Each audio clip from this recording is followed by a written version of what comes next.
Hey everybody, my name is Nate Winters. I'm the Director of Sale and Certified Sommelier here at Troon Vineyard, and today I'm with... Nate Wall, winemaker. And Mike Wagner, assistant winemaker. And we've gathered today to talk about one of our favorite grapes, Syrah, but more specific, a certain bottle that we call the Cygnet Syrah. We were just talking, this is one of those rare occasions where it's 100% of one grape, which is really cool to see how you can stretch the left and right limit of that one grape and give a complex kind of aromatic and textural taste to that wine. This is our Cygnet Syrah. This is a 2023. This will be in the upcoming wine club in February, so we wanted to cover it. And Nate, why don't you take it away from there? So like Winter said, this is 100% Syrah. We do have 4 different clones of Syrah planted on our property, and this blend is of 3 of them. These different Syrah clones are pretty different from one another. Like, I like to talk about like dog breeds, right? Like a Dalmatian to like a German Shepherd to like a Chihuahua. I mean, they're all dogs. So these are all Syrahs, but like they can be pretty different. And so about 47% of this blend comes from, it's called the Joseph Phelps clone. And this clone is in the extreme kind of southwest portion of our property, near to a pond that in I believe it was 2022 that we first finally had.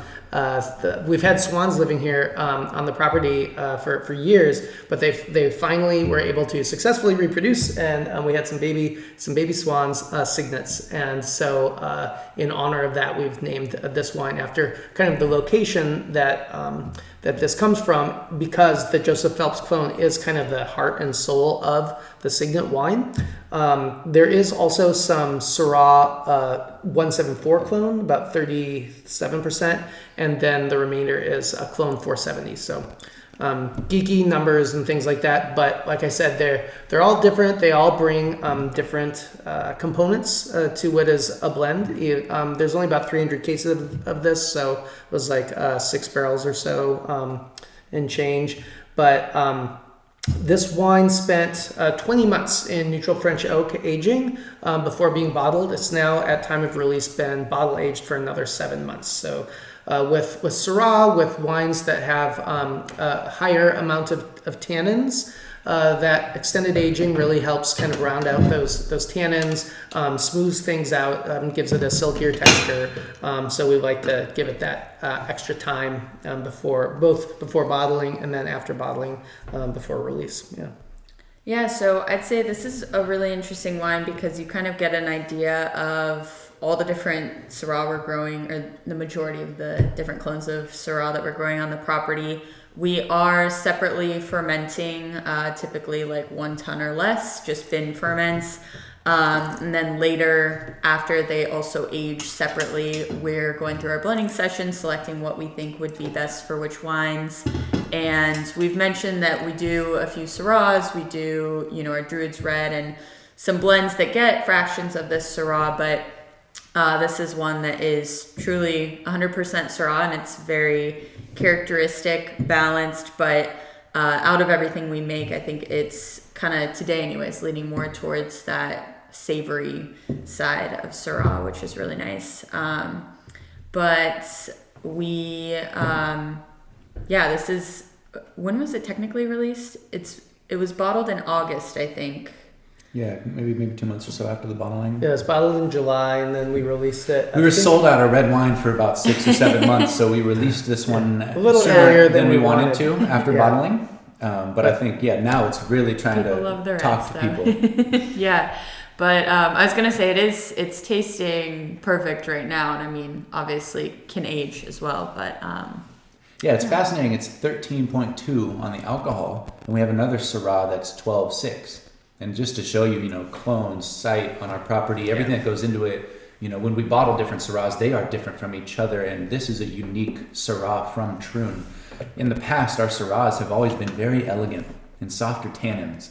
And I'm happy that these, this is one of the first wines we've made that shows the new direction of this density of fruit character, the weight of it. I think this is a really cool hint of this savory black fruit side of Syrah that you'll also see the other end of the spectrum from Syrah from the property from some other things. But this is often a side that maybe we haven't been able to express in the past. And so a fun and compelling wine just as it is.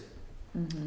Yeah, so I mean, this with that kind of large portion of the Joseph Phelps clone, that is also a slightly earlier ripening on our property. It's the first Syrah we pick from the four, and kind of naturally has this like herbal characteristic and savory characteristic with it.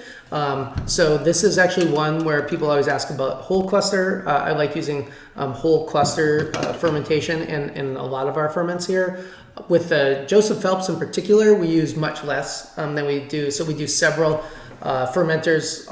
We always have more than one fermenter of each thing. And so, but with Joseph Phelps, let's say we have 3 fermenters of Joseph Phelps Syrah. 2 of them will be destemmed, and one of them might be like a third whole cluster.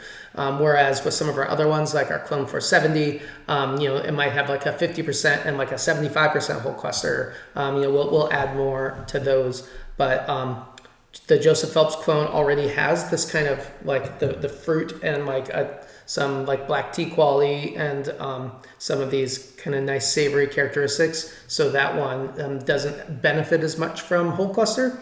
It kind of does that by itself. So if I had to take a guess, I would say on average there's probably like 20% whole cluster in the Cygnet Syrah across the board.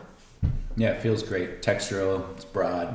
It's Syrah, which is also what we're talking about. It's one of my favorite parts is, as a sommelier, it's hard to shut off the blind tasting or judging wine based off of varietal characteristics, but it also feels really good when a wine does give you all those varietal characteristics with your sense of terroir on it. And I think this is Syrah. If you love Syrah, you'll love this wine, but you also probably find some attributes of this wine that you may not find in every Syrah you drink. So I do like the uniqueness. Lovely wine. I'm glad that we have a red wine being released just in time for the spring. The brevity of this should be perfect as well. So a little bit more cases than some other previous wines we've mentioned. So it should be around for a little bit, and we hope you get your hands on some. All your feedback, we'd love to hear what you think about it. Any other final words? I don't think so. All right. Yeah. The 2023 Cygnet Syrah is out and about, and we hope you get your hands on it. And until then, have a good day. Cheers.